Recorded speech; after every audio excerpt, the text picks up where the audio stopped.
Good afternoon. To my colleagues and members of the ANA family, thank you. Thank you for your unwavering commitment, ingenuity, and flexibility over the last few months. In the midst of this pandemic, we have found innovative ways to connect and collaborate, as we're demonstrating now with this virtual meeting. It is crucial that we meet and discuss the pressing issue that nurses face today. 2020 has emerged as a year of challenges. Challenges that would have been hard to have imagined in January as we launched a new year, one filled with energy and excitement as we began the much awaited Year of the Nurse and Midwife. Who could have imagined a worldwide pandemic leading to widespread illness and death, great stress on healthcare professionals and healthcare systems, shutdowns of businesses, schools, and society at large, and the accompanying economic recession? Who could have imagined the shortages of PPEs, confusing and ever-changing guidance, the shock and grief of overrun emergency departments, critical care units, and long-term care facilities, as well as the uncertainties that pervaded everyday activities? Who could have imagined the extraordinary demand for nurses to answer the call to serve in hotspots, coupled with widespread furloughs and layoffs? We have faced these challenges with grit, resilience, and kindness, embracing a common spirit of being in this together. I thank you and salute you for your incredible dedication and professionalism. Most recently, we have been faced with events that have sparked an even deeper pain and turmoil across our nation and the world. We bore witness to an act of incomprehensible racism and injustice: the murder of George Floyd by a white police officer, caught so graphically on video and abetted by the inactions of 3 other police officers.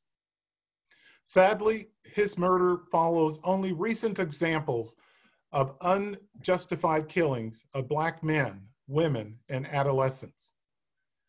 These events are stark reminders that COVID-19 is not the only pandemic Americans are facing today. Racism is a long-standing public health crisis that impacts mental, spiritual, and physical health. COVID-19 has exacerbated this crisis and added to the stress in Black and other community of colors, which is experiencing higher rates of infection and death. Underlying factors driving this disproportionate burden of disease are the social determinants of health, meaning the social and economic factors that contribute to poor access to healthcare and poor health status, including high incidence of chronic diseases such as diabetes and hypertension. I had the opportunity to share testimony in late May with the House Commerce Committee on Ways and Means on the disparate impact of COVID-19 on these communities. We shared recommendations specifically related to COVID-19 and to address longstanding issues of race disparities, such as the crisis of maternal mortality and basic access to healthcare, including mental health services. As I stated following George Floyd's death, nurses have a responsibility to use our voices to call for change. Our code of ethics obligates us as nurses to be allies and to advocate and speak up against racism, discrimination, and injustice. This is non-negotiable. We are seeing stories of nurses who are taking to the streets with medical supplies to treat protesters hit with rubber bullets or sprayed with tear gas. This is a true sentiment of how nurses are trained to respond. And it is our ethical duty to recognize human dignity and protect human rights. Today is Juneteenth, which commemorates the end of slavery in the United States. As we mark this day of freedom, I urge each and every one of you to join me in my call to action. I asked you to educate yourself and then use your trusted voice and influence to educate others about the systemic injustice that has led to the protests. The pursuit of justice requires us all to listen and engage in dialogue with others. Leaders must come together at the local, state, and national level and commit to sustainable efforts to address racism and discrimination, police brutality, and basic human rights. We must hold ourselves and our leaders accountable to committing to reform and actions. Remembering the words of Dr. Martin Luther King Jr., the arc of the moral universe is long, but it bends towards justice. I am privileged to serve as ANA's president. It is an honor of a lifetime to lead this organization. I take seriously the responsibility to lead us during these turbulent times. In preparing for this meeting, I reflected on the past 12 months. When I spoke to you at last year's membership assembly, I challenged each of us to consider, first, what would we do with the public's trust in us, demonstrated year after year? Second, how would we build on our professional capital to take our profession to new heights? And finally, how would we influence the public agenda to improve healthcare and make the world a better place? No one predicted what we're facing today, but we are reminded now more than ever of the true strength and impact of our profession. While fighting a global pandemic, nurses are providing expert, compassionate care, leading by examples, shaping healthcare policy, and advocating for resources. As an association, ANA is committed to ensuring we continue this progress.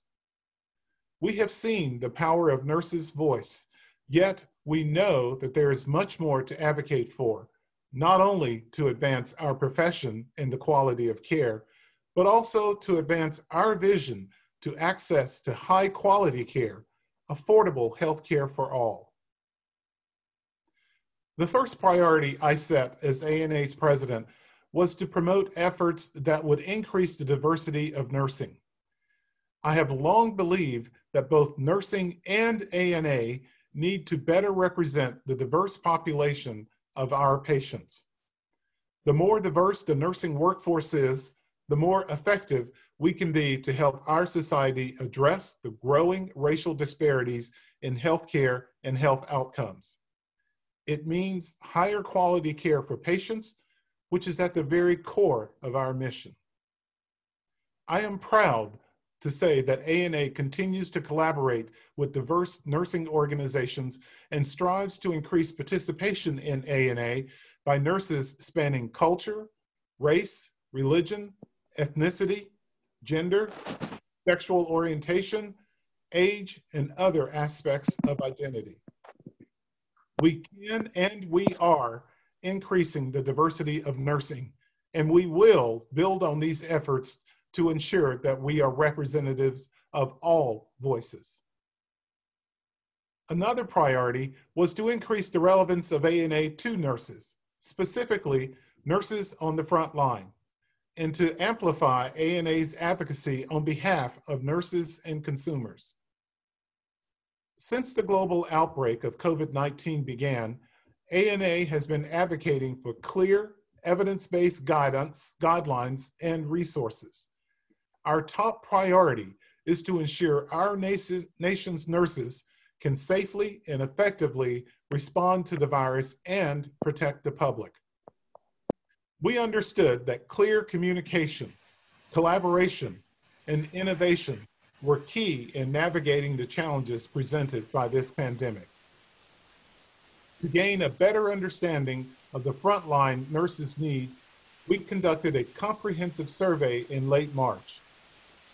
Based on responses from more than 32,000 nurses across the nation, we gained clarity about their top needs. Specifically, a shortage of PPEs, preparedness, and cross-contamination and safety of loved ones.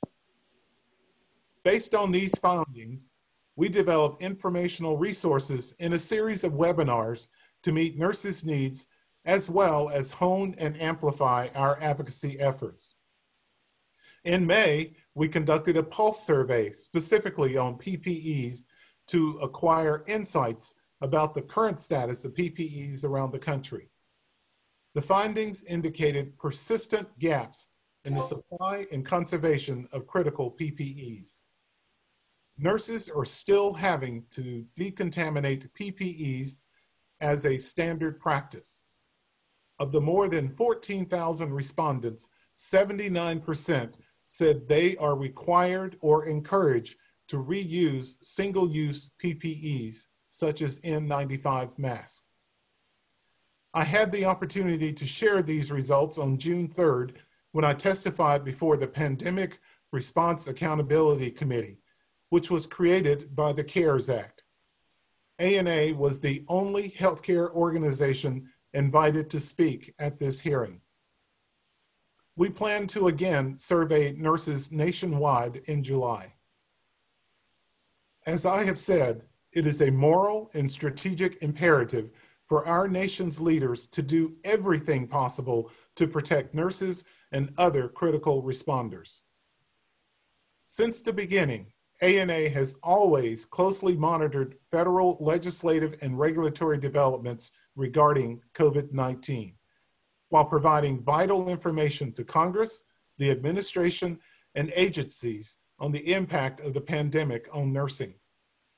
We will continue to call on federal officials to increase the supply of PPEs, testing and treatment, and to fund hazard pay and mental health support for nurses. As we move to safely reopen our communities, we want to ensure that individuals take the necessary precautions to not only protect their own health, but also the health of others. Having nurses at policy-making tables can assist us in this endeavor, as well as provide the opportunity to shape policy moving forward, including determining sound policy around access to a vaccine when it becomes available. Although we do not know what the months ahead have in store for us, we must plan for and anticipate a surge of some type of COVID-19, coupled with seasonal influenza. This brings me to another critical issue. During this unprecedented times of fear and stress, nurses are at high risk for mental health issues like anxiety, depression, and post-traumatic stress. It is estimated that more than 200,000 nurses are suffering from PTSD as a result of their work on the front lines. In the coming weeks and months, we anticipate that number to grow. In April, the American Nurses Foundation launched the Coronavirus Response Fund for Nurses. This national fund will address the identified emerging needs of nurses and will focus on the following 4 things. First, supporting the mental health of nurses, today and in the future. Second, providing direct financial assistance to nurses. Third, ensuring that nurses everywhere have access to the latest science-based information to protect themselves, prevent infection, and care for those in need. And lastly, driving national advocacy focused on nurses and patients' needs. As part of the mental health effort, the Foundation, ANA, and our partners, the American Association for Critical Care Nurses, the American Psychiatric Nurses Association, and the Emergency Nurses Association, recently announced the launch of the National Wellbeing Initiative, designed specifically by nurses for nurses across the U.S. This comprehensive mental well-being program includes virtual support systems and a digital toolkit to support the near and long-term needs of nurses' mental health. These resources will help nurses build resilience and take necessary steps to manage the stress and overcome the trauma caused by COVID-19. Our goal is to provide wide access to these resources, understanding that these times are stressful for all nurses, not just those on the front line. So I encourage you to access these resources. My final priority centers around ANA's ability to increase nurses' engagement with consumers, and through that, elevate consumers' understanding of the value of nursing. Coronavirus has put the profession on display. It has showcased how nurses provide expert, compassionate care, have a hand in shaping healthcare policy, and advocate for their patients' safety and well-being. While we did not enter the profession to be heroes, the actions of nurses during this pandemic are heroic, and the world is seeing us in a new light. We saw the Year of the Nurse and Midwife as an opportunity to foster a greater understanding of the breadth and diversity of the profession, to leverage the trust that we have built with consumers, and help more people recognize our role as leaders in transforming healthcare. And moreover, to support us as we took on that mission. We quickly realized the need to pivot our focus from celebration to recognition. And we wanted to take time to promote nurses' health as well and well-being, and to honor you in various ways. However, the theme that we selected for our expanded Nurses Month, Nurses Make a Difference, was spot on. In the first weeks, we focused on self-care, more essential than ever. We dedicated the second week to recognizing nurses, past and present. On May 11th, ANA joined the International Council of Nurses, the World Health Organization, and Nursing Now for a special recognition, remembering health heroes today. Together, we collectively took a moment of reflection to honor our fallen nurses and healthcare workers who we have lost to COVID-19. We will continue to honor them this evening as a part of our traditional Nightingale tribute. Thank you to everyone who participated in our Nurses Month activities. We were reminded just how apropos the Year of the Nurse banner truly is. Excel, lead, innovate. Our goal for the Year of the Nurse was to recognize all of you as you excel, lead, and innovate wherever you practice.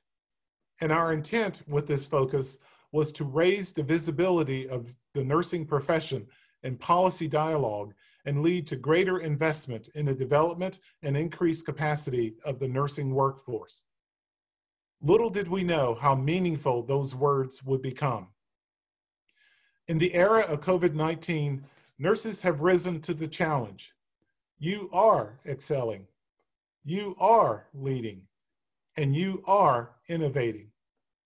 We have all seen and heard stories of nurses answering the call to work in hotspots, working long hours under difficult conditions, and caring for critically ill patients who are separated from their families. ANA believes that it is critical that the voice and perspective of nurses is included in the media's coverage of healthcare issues. To help bring to life the impact of nurses have in our communities and promote a better understanding of the value of the profession, we encourage all nurses to share their stories. Together, we are elevating our profession, and through this work, we will continue to increase consumers' understanding of the value of nursing. This past months and weeks have presented many challenges to us as a nation and as a profession. And as a profession, we have never been stronger. Collectively, we have a renewed sense of pride and a greater sense of mission. And personally, I have never been prouder to call myself a nurse. As we embark on the second half of 2020, I encourage you to consider your individual responsibility and our collective accountability as a profession to make an inevitable mark in this year of the nurse.